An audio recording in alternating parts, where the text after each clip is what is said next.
Hey, welcome back. And if you're new here, welcome. We are so glad you found us. I'm Mark, and this is Adventures by K&M, where Kim and I help families, couples, and anyone who loves a good adventure plan vacations that are actually worth taking. And look, we get it. Planning a Disney trip or a theme park vacation sounds fun until you're 3 hours deep into Reddit threads, trying to figure out fast pass strategies, rope drop timing, and which hotel is actually worth the price. It can get overwhelming fast. That's exactly why we're here. We've done the homework so you don't have to, and we're going to break it all down in a way that's simple, practical, and actually fun. Whether you're planning your very first trip to Walt Disney World, thinking about Disneyland, Universal, or even an international park adventure, this channel is your go-to resource for making it happen without the stress. So go ahead and hit that subscribe button because we've got a lot of great content coming your way. Tips, guides, honest reviews, and maybe a little bit of magic along the way. Let's get into it. Welcome to the debate. When you visit a living, breathing city, say New York or London or Tokyo, there's this profound psychological comfort in the chaos. Right, the unpredictability is kind of the point. Exactly. You accept that you are merely a small piece of an organic, unpredictable environment.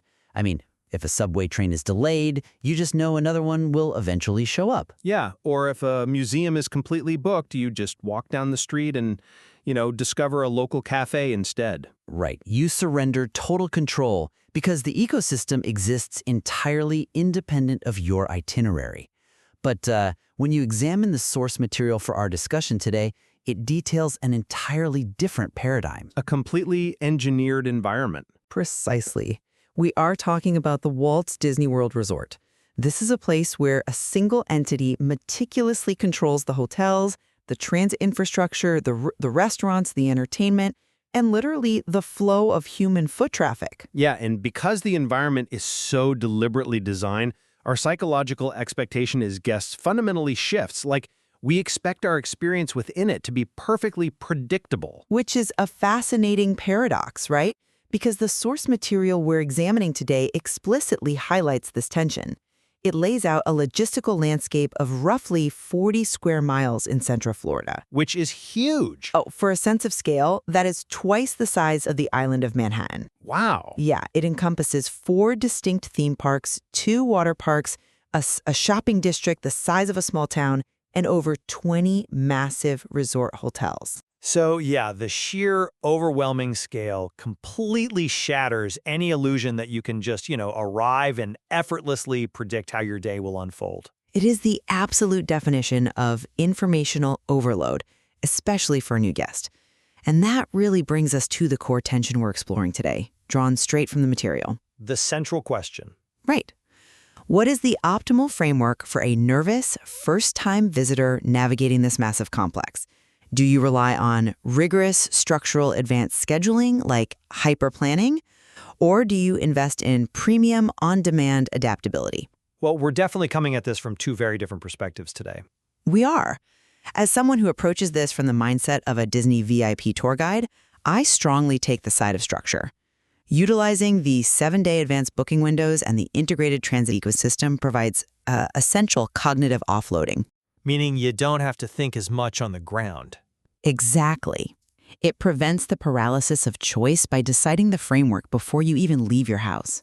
And, speaking entirely from the perspective of the guest, the one actually wrangling the family on the ground, I view that level of hyper-planning as the primary catalyst for guest burnout. Burnout? Oh, absolutely. Structuring a family vacation like a highly sensitive military operation inevitably causes psychological friction. I mean, the superior framework relies on premium on-demand tools like the Lightning Lane Premier Pass and private point-to-point transit. To preserve spontaneity? To preserve your sanity. It eliminates clock watching, and it allows families to adapt dynamically to their actual conditions on the ground. Okay, well, let's look at the underlying mechanism of decision fatigue to understand why that structural framework I advocate for is so functionally necessary. Sure. Human beings only have so much cognitive bandwidth to make decisions in a given day.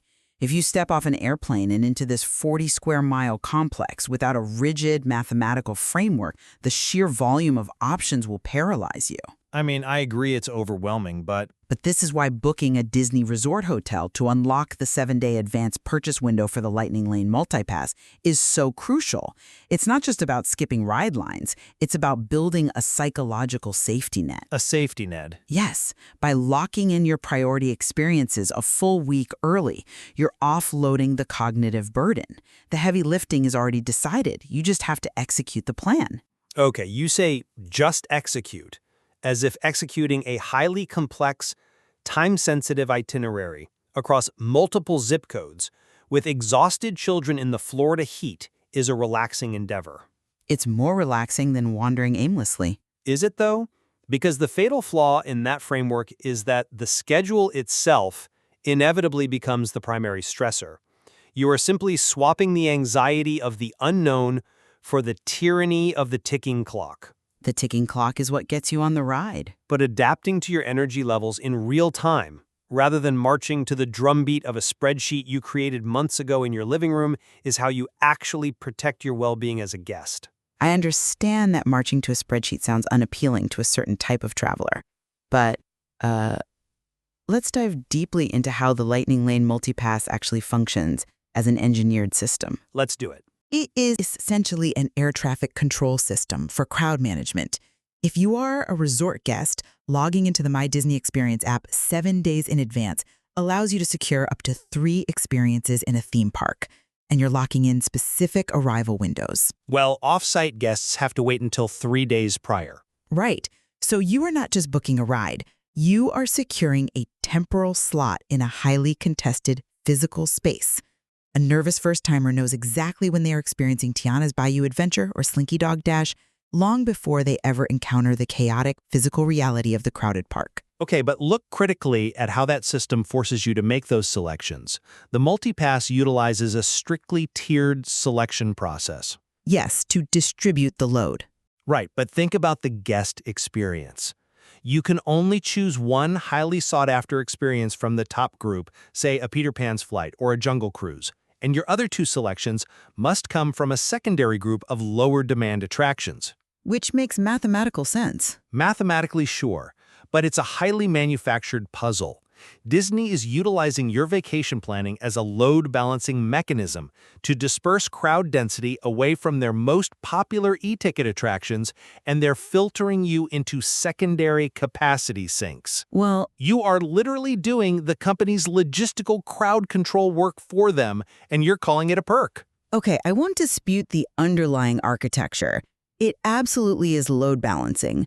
The park cannot physically support 50,000 people all rushing to the exact same sector at 10 in the morning. No, of course not. But just because a system serves the macro-logistical needs of the park doesn't mean it doesn't simultaneously serve the micro-psychological needs of the guest. How so? Yes, it distributes the biomass of the crowd across the park's footprint, but in exchange, it gives your day a guaranteed spine.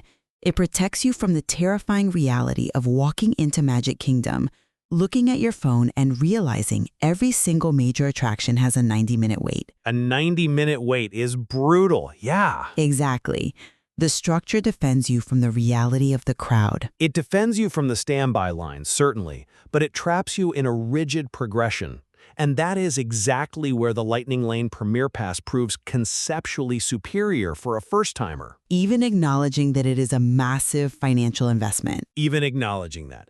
Because the Premier Pass grants one-time entry to each available Lightning Lane experience in a park for 1 day.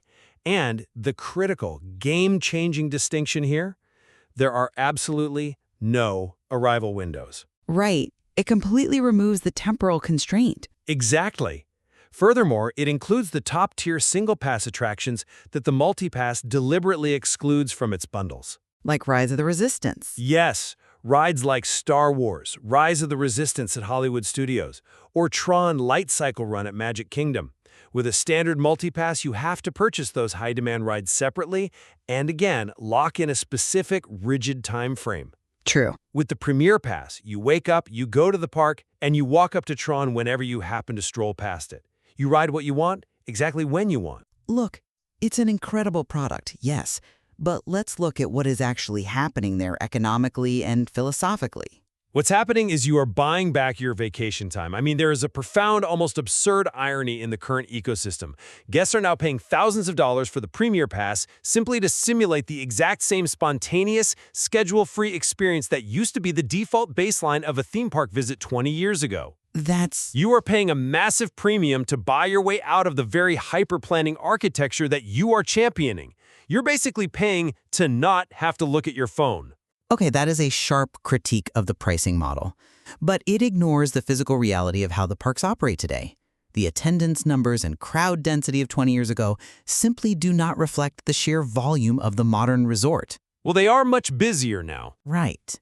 Even with the absolute temporal freedom of a Premier Pass, you still have to physically traverse the space. If you don't have a plan forcing a logical progression, you might find yourself zigzagging randomly from Tomorrowland to Adventureland and back again. Just following your whims. Yes, and walking 12 miles in the humidity because you're purely operating on whim. The MultiPass, by assigning sequential arrival windows, subtly encourages you to group your activities geographically. Or it forces you to sprint across the central hub because the only arrival window the algorithm would give you for Haunted Mansion was 1 p.m. and your window for Space Mountain is 2 p.m. That's an extreme example. But it happens all the time. The digital schedule frequently ignores the physical stamina of the human beings tasked with executing it. Which is exactly why the digital reservation of physical space means absolutely nothing if the physical infrastructure doesn't support your movement. And this brings us perfectly to the transportation ecosystem. The transit is a huge factor. It entirely mirrors this tension between structured integration and on-demand flexibility. The hyper-planned itinerary, the VIP guide approach, relies entirely on what is affectionately known as the Disney bubble. Meaning the complementary transit network. Yes. And honestly, it is a marvel of civic engineering. It isn't just a fleet of standard city buses. You have water taxis, ferry boats crossing the Seven Seas Lagoon, the world-famous monorail system driving literally through the internal concourse of the contemporary resort. It's iconic. And now, the Disney Skyliner, a state-of-the-art aerial gondola system, serving as a continuous loading omnimover between Epcot, Hollywood Studios, and several massive resorts. It is an extensive high-capacity infrastructure, absolutely. I'm not denying that. Right, and it operates as a vital psychological barrier. It runs continuously from 45 minutes before the parks open to a full hour after they close. Sure. A nervous first-timer never has to navigate unfamiliar Orlando traffic. They never have to pay a daily parking fee at the toll plazas. They never have to look at a GPS or argue about directions. You just get on the bus. You step out of your hotel lobby, board a meticulously themed vehicle, and you are deposited directly at the front gates. This takes the cognitive load of transportation down to absolute zero. It isolates you from the friction of the outside world so you can focus entirely on the immersive experience. The theory of the Disney bubble is beautiful on paper. It works in practice, too. No, wait. The physical reality of the Disney bubble at 11 p.m. is a completely different story. Okay, 11 p.m. is tough. Let's look at the specific edge case of a large family traveling with small children. This isn't just a minor friction point. It is a systemic failure of that complementary infrastructure where the cognitive offload completely collapses. I wouldn't call waiting for a bus a systemic failure. I mean, it's an inevitable reality of moving 50,000 people simultaneously. It is a failure of the exact psychological safety net you are advocating for. How? Picture a family of 5. You have 2 exhausted parents, a 7-year-old, and a toddler in a double stroller. The fireworks at Magic Kingdom just ended. The mass exodus? Exactly. You join a massive queue of thousands of other guests waiting for those free buses. When the bus finally arrives, standing room only, you are legally required to take your sleeping toddler out, completely collapse your bulky double stroller, and physically haul it up the stairs onto a packed bus while balancing your dependents in the dark. It's not ideal. The cognitive load might be zero, but the physical and emotional load is at a breaking point. The curated magic evaporates instantly. I hear that. The end-of-night egress is the ultimate stress test for any crowd management system. No civic infrastructure can perfectly absorb a mass exodus without friction. But what is the alternative that justifies abandoning a comprehensive, free system that works seamlessly for the other 14 hours of the day? The alternative is recognizing when the macro system breaks down and intentionally utilizing a structural bypass. Specifically, the paid minivan service, accessible seamlessly via the Lyft app. The polka dot vans. Yes, for this demographic, it is vastly superior. These are private, point-to-point vehicles driven by trained Disney cast members. They seat up to 6 people comfortably. And the critical operational detail? Every single minivan includes 2 complimentary, easily accessible, legally compliant car seats. Which is something standard third-party rideshares rarely guarantee. Precisely. You aren't gambling with a random driver at midnight who might not have a safe seat for your toddler. Furthermore, because it is an official premium Disney service, the minivans have unparalleled infrastructure access. You mean the drop-off locations? Yes. If you take a standard rideshare to the Magic Kingdom, they are legally required to drop you off at the Transportation and Ticket Center across the lagoon. You still have to take a monorail or ferry just to get to the front gates. Right, adding another step. But minivans bypass all of that. They have exclusive drop-off and pickup zones directly at the Magic Kingdom bus loop, mere steps from the entrance. You keep the stroller fully assembled until the van literally pulls up to the curb. Time, physical comfort, and familial sanity are absolutely worth that premium. The car seat provision and the exclusive routing are undeniable logistical advantages. I'll give you that. But relying solely on premium, point-to-point transit fundamentally isolates you from the broader environmental storytelling of the resort. Environmental storytelling?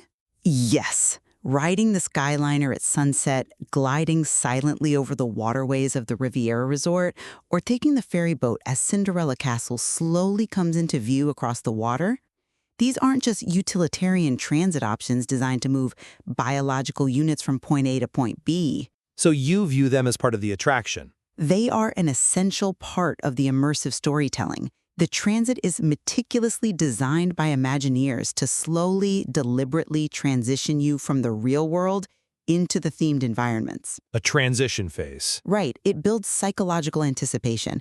If you simply hop in the back of a private SUV and stare at your phone until you hit the security checkpoint, you completely bypass that carefully curated transition. But skipping a carefully curated transition to avoid a toddler meltdown is exactly the kind of on-the-ground adaptability a first-timer needs. And I think this perfectly bridges into the broader philosophy of the first-time visit. How do we prioritize what we actually experience once we get through those gates?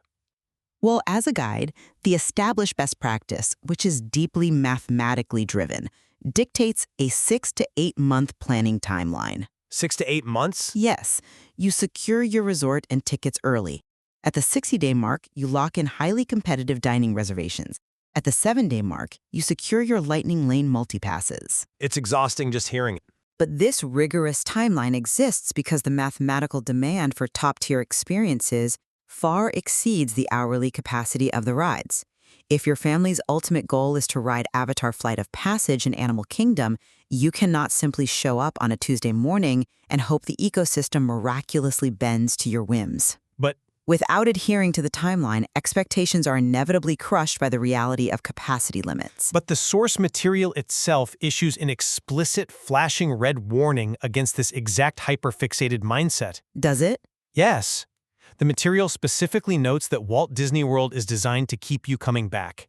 A typical 4 to 5 day trip simply cannot cover 40 square miles of entertainment.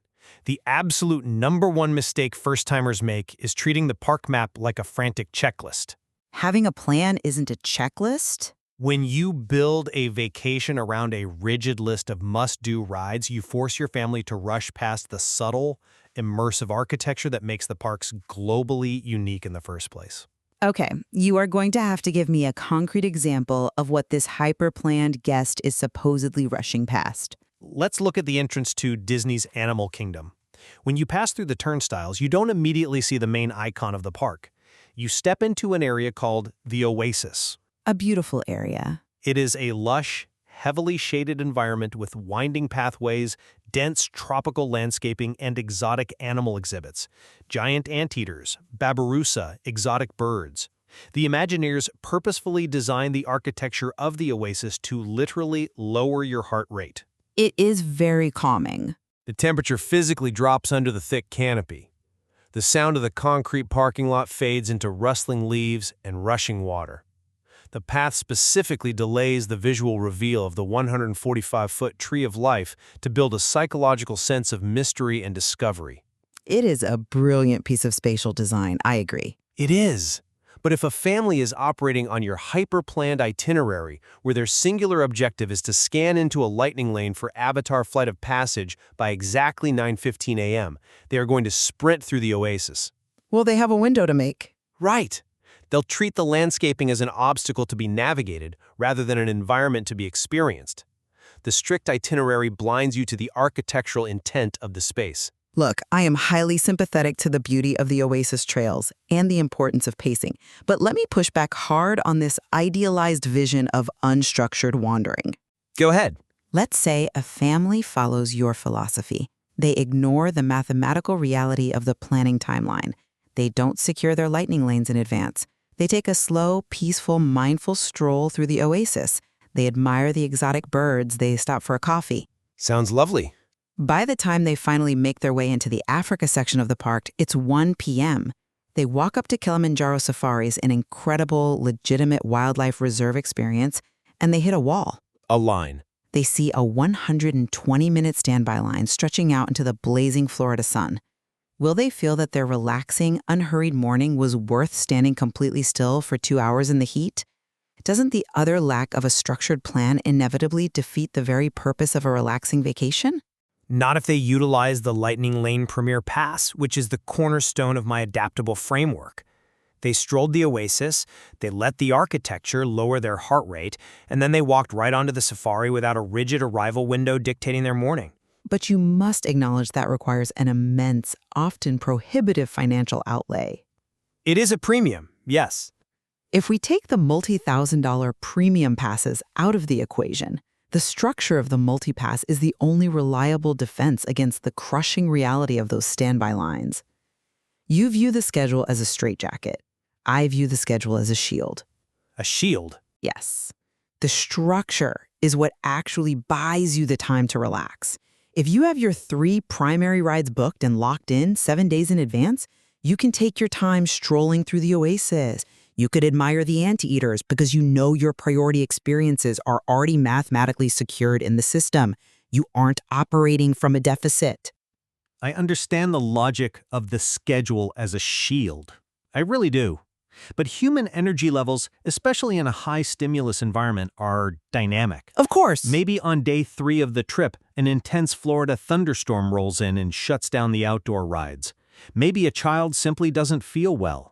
If your entire vacation is predicated on an interlocking timeline constructed 60 to 180 days prior, one single disruption causes a catastrophic domino effect. You have to build in buffers, but yes. The dining reservation overlaps with the delayed ride window, which overlaps with the bus schedule.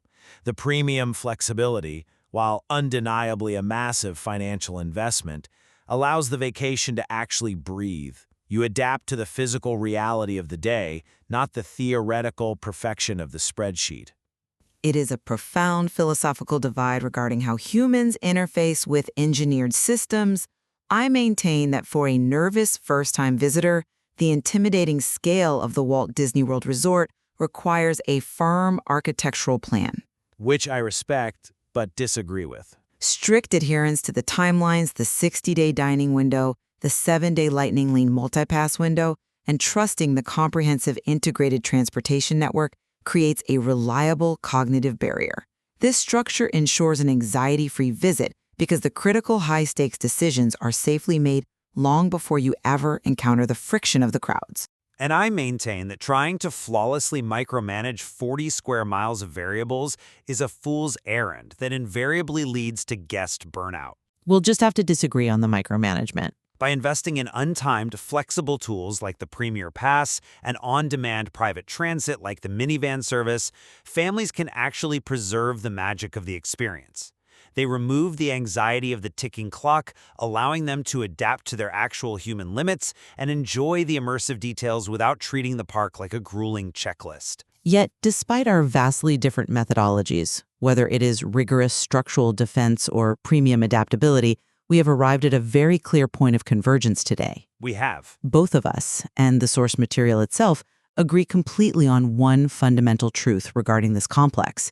Attempting to see and do everything in a single trip is the ultimate failure state. Absolutely.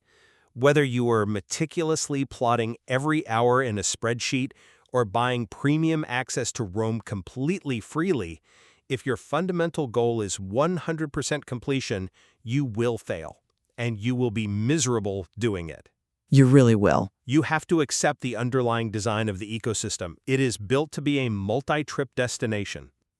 Ultimately, listeners must evaluate their own family-specific tolerance for rigid schedules versus their willingness and ability to utilize premium convenience options. There is no universally correct answer, only the framework that best fits your psychological and financial comfort zones. Exactly. We highly suggest reviewing the park maps and the specific load balancing timelines detailed in the source material to explore which philosophy will guide your approach. So, returning to the core question, when you step into this massive, meticulously engineered environment, are you comforted by having an ironclad itinerary that tells you exactly where to be and when, knowing the system has your back? Or are you the type of traveler who finds peace in knowing that, even in a perfectly controlled ecosystem, you have secured the flexibility to just let the day organically unfold? It's the most important question to ask before you ever pack your bags. Until next time. Quick word from Adventures by K&M. If today's episode got you thinking about your next Disney vacation or theme park adventure, we'd love to help you plan it. Kim and I are full-service travel advisors specializing in Disney and theme park experiences for families. We handle everything, the research, the booking, the dining reservations, the details, so all you have to do is show up and make memories. And here's the best part. Our planning services are completely free to you. We're paid by the parks and resorts, not by you. So if you're ready to start dreaming, head to adventuresbykandem.info or grab the link in the description to book a free discovery call. We'd love to help you plan something truly magical